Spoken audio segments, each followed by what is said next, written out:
Mes chers frères, mes bien-aimés, ceux-là qui aiment la parole de Dieu, ceux-là qui veulent vivre une vie que Jésus-Christ nous a promis, la vie éternelle, ceux-là qui croient que ce qui est écrit dans la Bible, c'est ça, la parole de Dieu. Je m'adresse à vous cette nuit, ici où je suis, ce soir, ce matin, cet après-midi. Tout dépend de là où vous vous trouvez au moment où j'annonce ces paroles.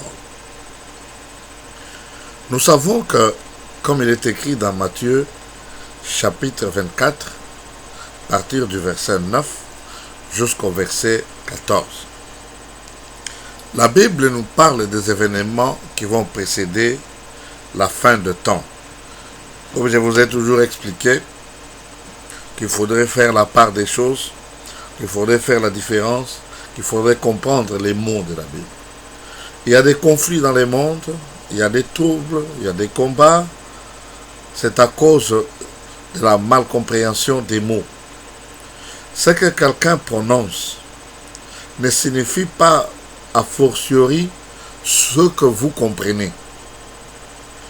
Quelqu'un peut expliquer quelque chose d'une autre façon, mais vous comprenez ces choses d'une autre façon et pourtant la même signification vous l'avez. C'est-à-dire la compréhension de nous qui sommes des humains est parfois très compliquée. Quand Jésus-Christ a répondu à une des questions de ses disciples qui lui demandaient qu'adviendra-t-il pour Jean, l'apôtre Jean, il a dit qu'importe s'il va demeurer jusqu'à ce que je vienne, ou c'est ce qu'il a dit. Il peut demeurer jusqu'à ce que je vienne. Voilà, ça signifie en quelque sorte ça. Mais tous les disciples et les gens de cette époque ont compris que Jean ne mourrait jamais. Il verra le retour du Christ. Et pourtant, ça ne signifie pas ça. La façon dont les humains comprennent, c'est de la façon purement humaine. C'est l'observation humaine, c'est les analyses humaines. Mais la façon dont la Bible est écrite, pour comprendre, il faut avoir l'intelligence spirituelle. Il faut avoir la révélation. C'est écrit, ce sont des écrits. Quand vous suivez à la lettre les écrits, vous ne comprenez pas ce que Dieu veut dire. Alors aujourd'hui, moi je vous parle d'un événement qui va bientôt arriver. et comment se préparer pour cet événement-là.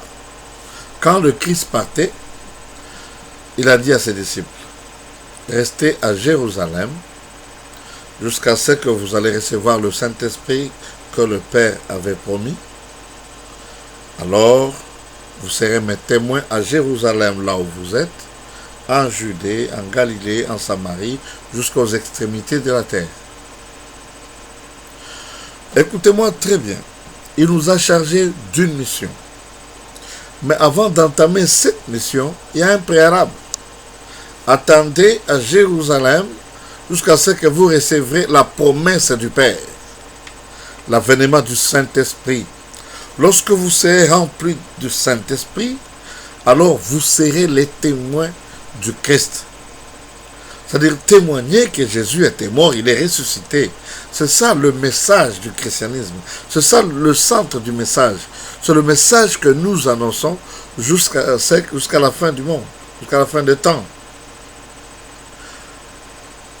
Parce que Dieu a tellement aimé le monde, il a envoyé son Fils pour qu'il puisse venir mourir sur une croix, une mort ignoble, afin que Dieu puisse nous pardonner nos péchés.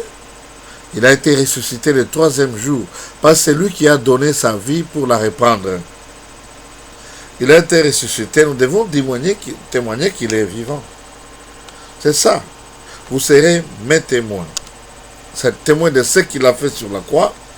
C'est pourquoi on nous parle de l'évangile. L'évangile, c'est ce qu'on appelle en d'autres termes une bonne nouvelle. Une nouvelle qui est bonne pour vous. Par exemple, vous êtes affamé pendant 3, 4, 5 jours, puis on vous annonce que votre père ou votre ami vous apporte la nourriture. C'est une bonne nouvelle, vous allez sauter de joie même si vous êtes affaibli par la famine.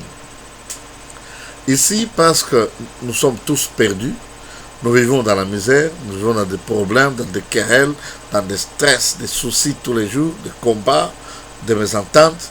Il y a des conflits interminables sur cette terre, dans toutes les relations humaines. Nous vivons dans le désespoir. Parfois même les gens se demandent pourquoi est-ce qu'il est né. Alors que il y a une nouvelle qui est bonne, que Jésus nous a chargé pour que nous puissions vous apporter. Cette nouvelle, c'est que le Christ est mort sur la croix à cause de vos péchés, pour vous pardonner de vos péchés, et qu'il veut vous rendre libre, vous remplir de son Saint-Esprit, pour que vous soyez aussi son témoin partout. Comme Jésus-Christ fut, nous sommes. C'est-à-dire que sa vie, quand on nous appelle des chrétiens, c'est parce que les païens, les gens de ce monde, ont vu le Christ vivant en nous. N'interprétez pas très mal mes paroles. Que le Saint-Esprit vous aide à comprendre ce que je vous dis et qu'il vous donne la force d'accomplir sa parole. Nous devons vivre la parole de Dieu, mais nous ne devons jamais nous forcer à vivre la parole de Dieu. Quand quelqu'un est né de nouveau, comme on dit, si vous croyez en Christ, vous croyez en la bonne nouvelle, vous allez être né de nouveau. Un bébé qui est né ne fournit aucun effort pour grandir. Ce sont seulement ses parents qui lui donnent la nourriture, qui le lavent, ou qui lui donnent le champ des habits, et ainsi de suite. Le bébé et les parents et tous les alentours s'étonnent de voir comment le bébé grandit. Le bébé ne fournit aucun effort pour grossir, le bébé ne fournit aucun effort pour grandir, le bébé ne fournit aucun effort. Lui et nous nous étonnons seulement de le voir grandir. Chacun de nous était bébé, il était né un jour, mais à voir comment vous êtes grand pour le moment, personne ne peut vous expliquer comment.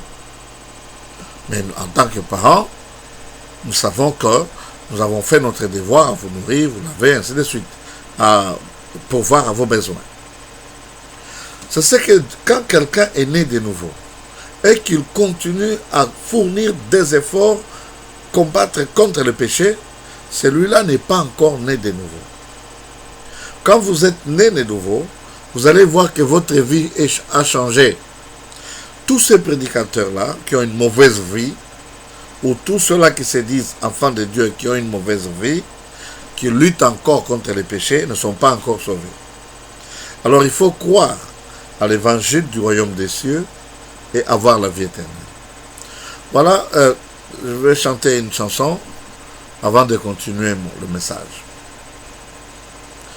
Zambi wani butumbi mbwe bakimbwa muntu papa wanye maweza ngoye maweza ngoye maweza ngoye maweze papa wanye Zambi wani butumbi mbwe bakimbwa muntu papa wanye maweza ngoye maweza ngoye maweza ngoye maweze papa waniwe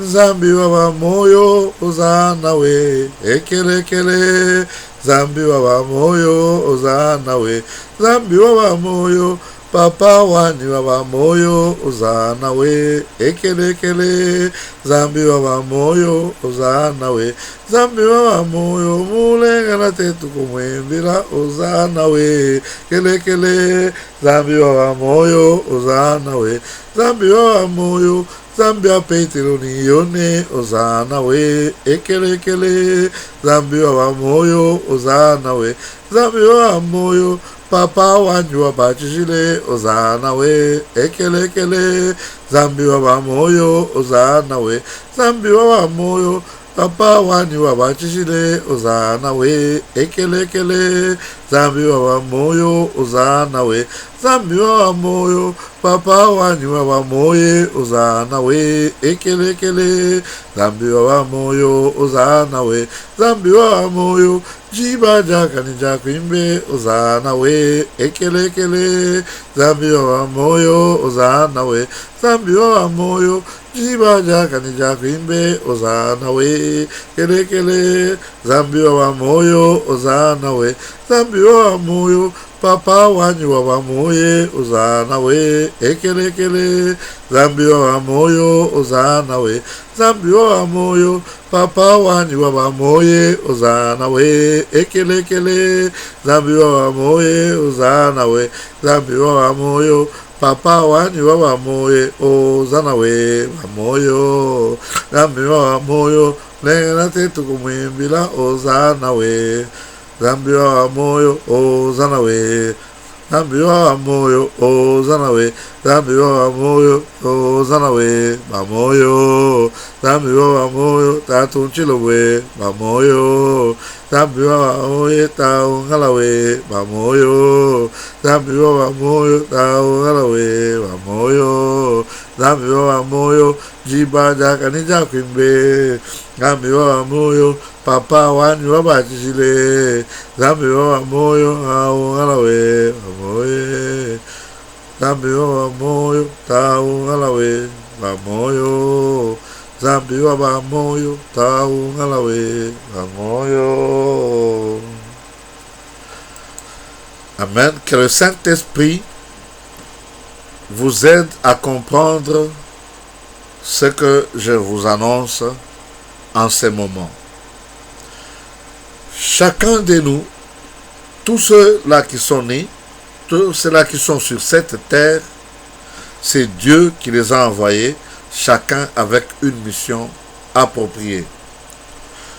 Comme la Bible nous dit que l'Église, c'est le corps du Christ, et les membres du corps du Christ, ce sont les enfants de Dieu.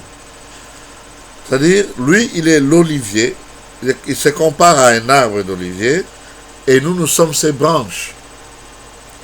Le même sang, le même sang qui circule dans l'arbre monte dans les branches et nous aide à produire des fruits. Celui qui est greffé ou qui est une branche naturelle doit produire le fruit. Et les fruits doivent être les mêmes. Et on reconnaît un arbre par ses fruits. Un arbre est bon parce que ses fruits sont bons. Alors, nous sommes les membres du corps du Christ. Chacun a une fonction, chacun a une mission, chacun pour sa part. C'est-à-dire que le doigt a une fonction au corps, le nez a une fonction, chaque partie du corps a une fonction. Et nous tous, nous savons que la fonction des yeux n'est pas la même fonction que les mains. La fonction des dents n'est pas la même chose que la fonction des oreilles. Alors c'est pourquoi on dit chacun pour sa part. Chacun a reçu du Seigneur une mission à accomplir. Pourquoi on nous dit allez prêcher une bonne nouvelle, prêcher la bonne nouvelle du royaume des cieux. Qu'est-ce qu'est la bonne nouvelle du royaume des cieux? C'est-à-dire, nous tous nous savons que nous sommes perdus à cause du péché. À partir du péché qu'a commis notre ancêtre Adam et Ève, ils n'ont pas obéi à la parole de Dieu, mais ils ont obéi à la voix du rusé. C'est-à-dire, vous savez, vous tous, qu'ils ont nié ce que Dieu a dit. C'est là le péché. Ils ont dit non, Dieu est jaloux. C'est en quelque sorte ce que ça veut dire. Ils ont dit non, parce qu'on leur a planté un doute en eux. Est-ce que Dieu vous a interdit de manger du fruit des arbres du jardin? C'était ça la question. Faites attention avec les questions qui montent dans vos cœurs. Faites attention avec les questions que vous entendez de d'autres personnes. Ça, c'était une question piège. Il a dit non, nous mangeons de tous les arbres sauf celui-ci, de la connaissance du bien et du mal. Le jour où nous allons manger, nous allons mourir. Et on lui dit non, vous n'allez pas mourir. Il sait que lorsque vous connaîtrez le bien et le mal, vous serez comme lui. Écoutez, c'est comme vous avez toute une grande marmite de bonne nourriture, mais on y met une petite quantité de poison. Tous ceux-là qui vont manger de cette nourriture vont mourir. Quand bien même il y a seulement une petite poison. Tout ce que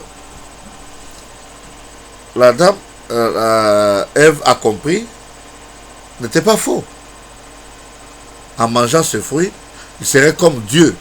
Parce que c'est Dieu lui-même qui témoigne, il dit, voici l'homme est devenu comme l'un de nous, par la connaissance du bien et du mal. Mais l'homme va mourir. Dans le jardin, il y avait l'arbre de la vie. Au lieu d'aller manger de ce fruit-là, parce que ce n'était pas interdit, lui, il a préféré d'abord manger l'arbre de la connaissance du bien et du mal, pour ouvrir les yeux, pour avoir de la connaissance et être comme Dieu. Vous savez ce qui a fait que le diable a été précipité? C'est parce qu'il se disait en lui-même, je monterai là au-dessus des étoiles de Dieu, là j'établirai mon trône, je serai comme le Très-Haut. Si vous remarquez, sur cette terre, tout le monde veut être toujours le premier. Tout le monde veut se balancer au-dessus des autres. Tout le monde veut être le leader des autres. Tout le monde veut être celui qui commande. Tout le monde veut être chef. C'est une sémence qui est dans nous les humains, qui nous empêche de croire en Dieu, qui nous empêche de vivre ce que Dieu veut que nous puissions faire. Nous voulons toujours être au-dessus. Écoutez, la Bible nous pose la question. Si tout le corps était l'oreille, où serait le corps? Si tous les membres du corps étaient seulement les yeux, où serait le corps? Il faudrait qu'il y ait quelqu'un qui soit un doigt, une autre personne qui soit l'oreille, une autre personne qui soit le nez, etc. Il faut que chacun soit à sa place. Il faut que vous puissiez reconnaître que quand Dieu vous envoie sur cette terre, ce n'est pas un tourisme. Ce que beaucoup de gens savent, c'est que nous sommes sur cette terre comme des pèlerins et des voyageurs. Partout, ce n'est pas chez nous. Nous venons de chez nous et nous allons rentrer chez nous pour donner le rapport de notre visite sur cette terre. Nous ne sommes pas venus nous déambuler, mais nous sommes venus pour une mission. Et chacun a une mission. Dieu lui a donné un talent pour pour l'accompagner dans cette mission. Il y a des gens qui sont beaucoup plus mathématiciens que les autres, d'autres sont plus forts, d'autres sont plus intelligents, chacun a sa part. Chacun a sa part. Chacun a une mission à accomplir pour la gloire de Dieu, bien sûr. Alors ici, l'homme a cru que Dieu était jaloux. Et c'est ça le mal. Il veut être comme Dieu.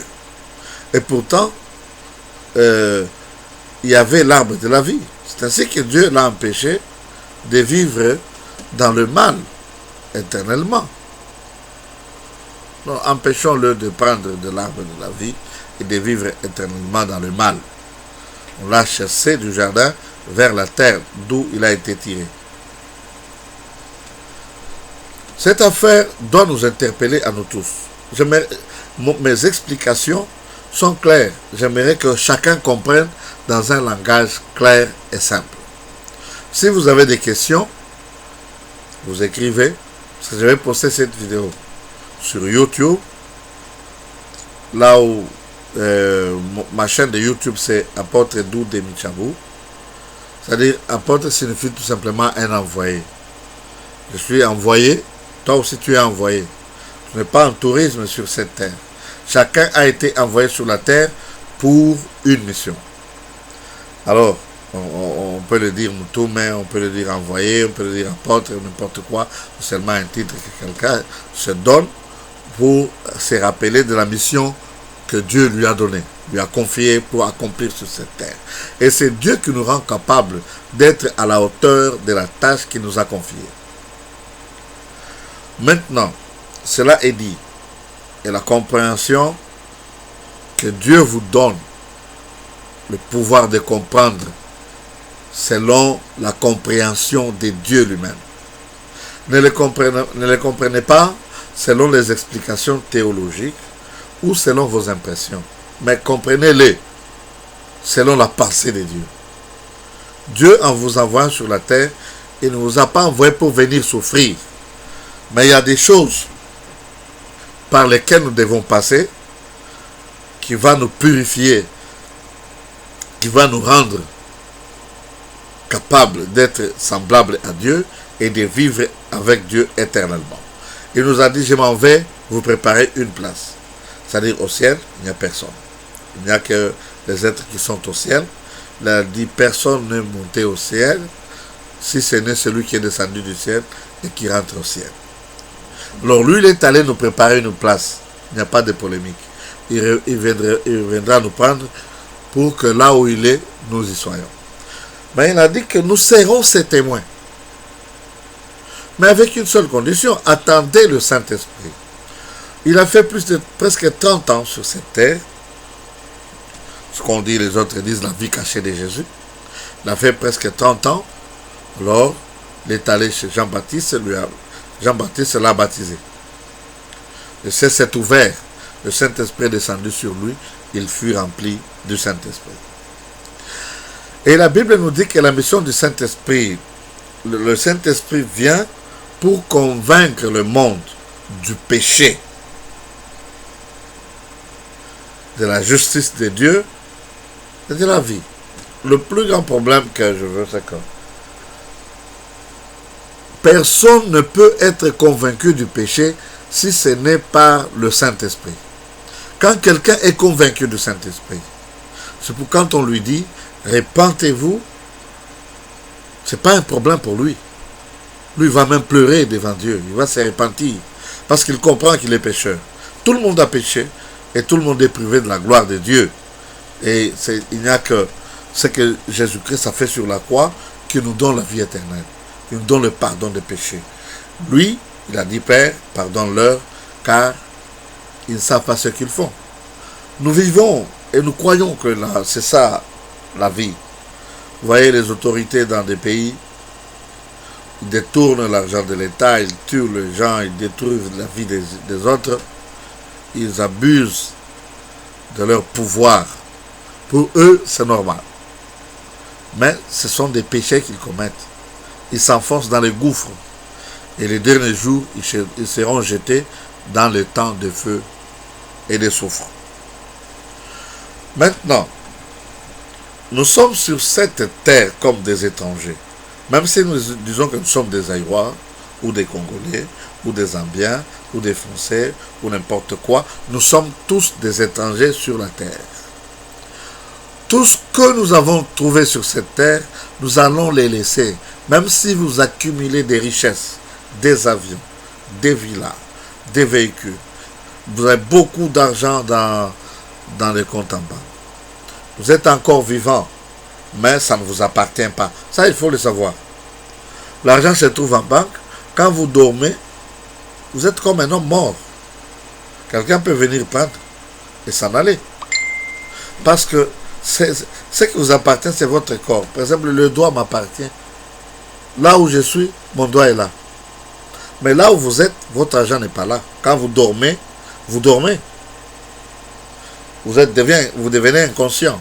Vous ne savez pas ce qui se passe dehors. C'est-à-dire, tout ce que vous avez, vous l'avez reçu. D'autres personnes sont chanceux. Ils sont nés dans des familles riches. D'autres deviennent riches par eux-mêmes. Chacun a sa chance. Comme l'un de vos musiciens a dit dans une des chansons, Nakelasi toyokali matea, mikanda nyonso denge moko, le premier a kozanga kate. Zambia sala matiti ya zamba, ekosalisana bato nyonso, moto nyonso na chance na ye. À l'école, nous avons le même professeur qui donne le même enseignement à tous. Nous avons les mêmes livres, mais le premier ne manque jamais.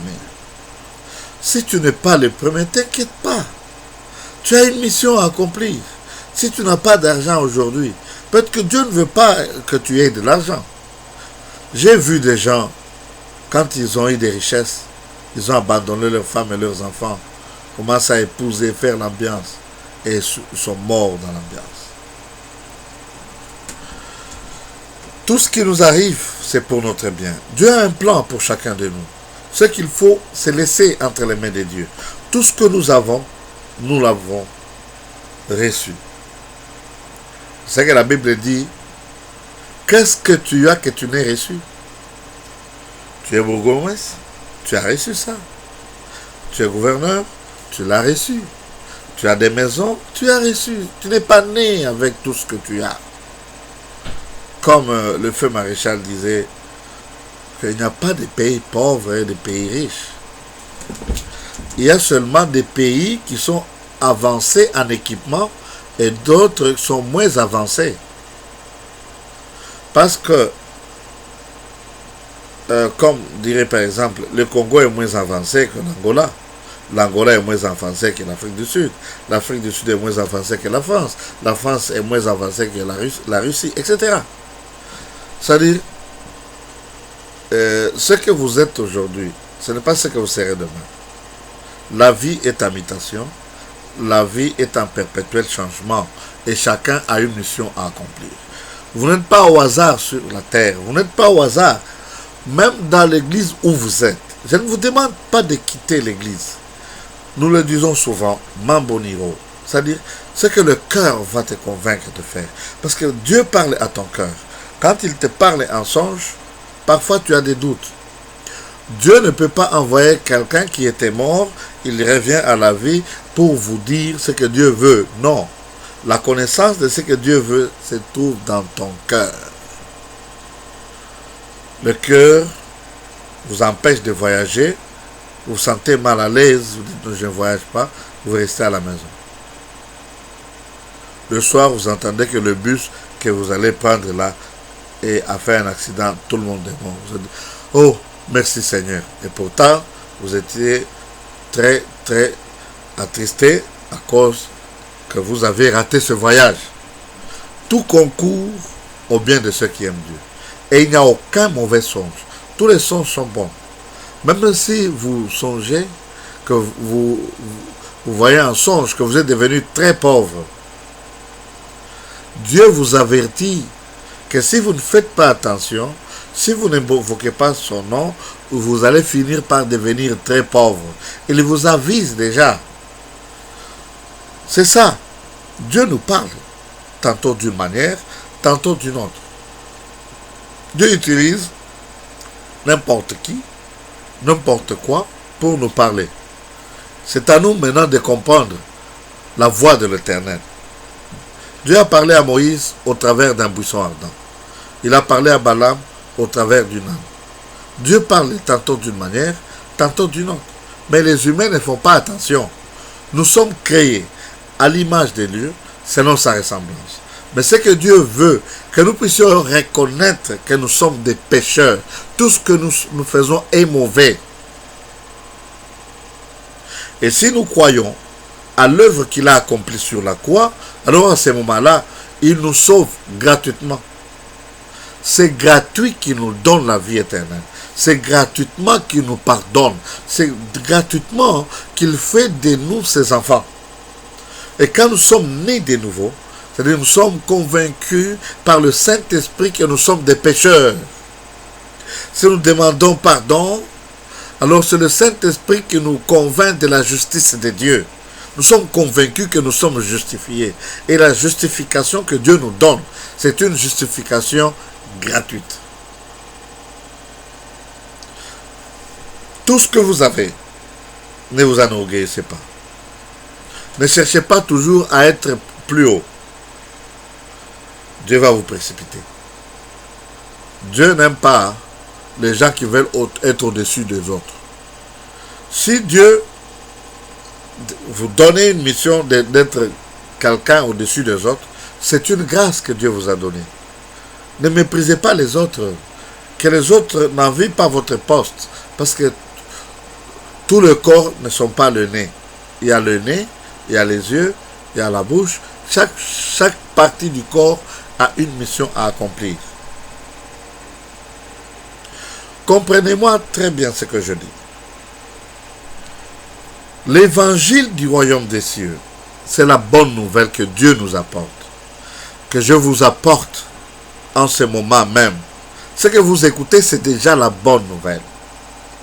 C'est-à-dire que nous tous, nous sommes perdus à cause de nos péchés. Et tout le temps que nous disons que nous sommes bons, nous n'avons pas de péchés, nous sommes perdus.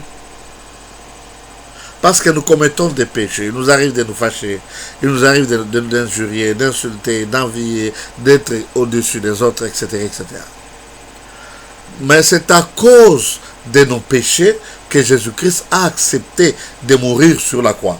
C'est comme qui dirait quelqu'un qui est arrêté parce qu'il a une dette de 1 million de dollars, on le flanque en prison. Maintenant, quelqu'un, un homme riche ou un président ou un roi, il vient, il passe par là parce qu'il vous aime beaucoup. Il dit, je paye pour lui. Si je paye pour lui, vous allez le faire sortir. Il dit oui. Il paye pour vous, il signe avec son sang. Maintenant, tant qu'on ne vous dit pas que le président ou telle personne a signé votre sortie, vous serez toujours en prison. Il faut qu'il y ait quelqu'un qui vienne vous dire cette bonne nouvelle. Et quand on vous dit cette bonne nouvelle, il n'y a que toi qui peux accepter ou refuser. Vous n'avez pas à vous lamenter, vous avez seulement à choisir, accepter. Oui, j'accepte. Le geste qu'il a fait, c'est un geste gratuit. Vous pouvez accepter ou refuser. Quand vous acceptez, maintenant, c'est à vous de faire votre part. Vous sortez de la prison et puis vous signez de votre décision. Lui, il a signé par son sang sur la croix. Il est mort pour que tu sois pardonné. Toi maintenant, quand tu acceptes ce sacrifice, c'est-à-dire tu vas te repentir et tu auras la vie éternelle. Là, tu es né de nouveau. Alors, quand tu es né de nouveau, le Saint-Esprit viendra pour te faire grandir. C'est en mangeant de la nourriture spirituelle, en te lavant de l'eau spirituelle, qui est la parole de Dieu, parce que dans la parole de Dieu, il y a tout. En écoutant la parole de Dieu, vous êtes lavé spirituellement, vous êtes purifié, vous devenez beaucoup plus saint et vous abandonnez le péché. Nous savons que quand vous croyez au Seigneur Jésus-Christ, il y a deux choses très importantes qu'il faudrait faire. Écouter ou lire la parole de Dieu et faire des prières. C'est en faisant des prières que nous nous approchons de Dieu. Et c'est à ce moment-là que nous allons comprendre pourquoi nous sommes envoyés sur la terre. Regardez le Christ, quand il fut rempli du Saint-Esprit, son but était de venir mourir sur la croix pour que nous soyons sauvés. En passant par la prédication et montrer l'exemple en ressuscitant les morts, chassant les démons, etc., etc. Mais il n'est pas allé directement là-bas. Il est allé en prière pour être tenté, pour prier Dieu jour et nuit, pendant 40 jours. La Bible nous dit que quand il venait de la montagne, il fut revêtu de la puissance du Saint-Esprit et sa renommée se répandait partout où il passait. Pourquoi il a dit, attendez le Saint-Esprit, le Paraclet, quand il viendra sur vous, alors vous serez mes témoins. C'est votre vie, les hommes vont voir, les hommes, les anges et tout le monde va voir le Christ vivant en vous. Ne confondez pas. Vous n'êtes pas le Christ, mais le Christ, ils vont voir le Christ en vous. Parce qu'il a dit, je serai avec vous. Si réellement le Christ est avec vous, les morts vont ressusciter, les démons seront chassés, les malades seront guéris, et tout ce que vous demanderez, Dieu accomplira. Et les gens verront ça.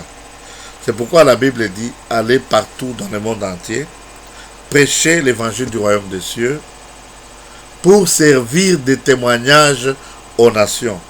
Tous les autres, lorsqu'ils écoutent la parole, prêchée par la puissance du Saint-Esprit, avec démonstration d'esprit, alors les gens verront que Jésus est vivant.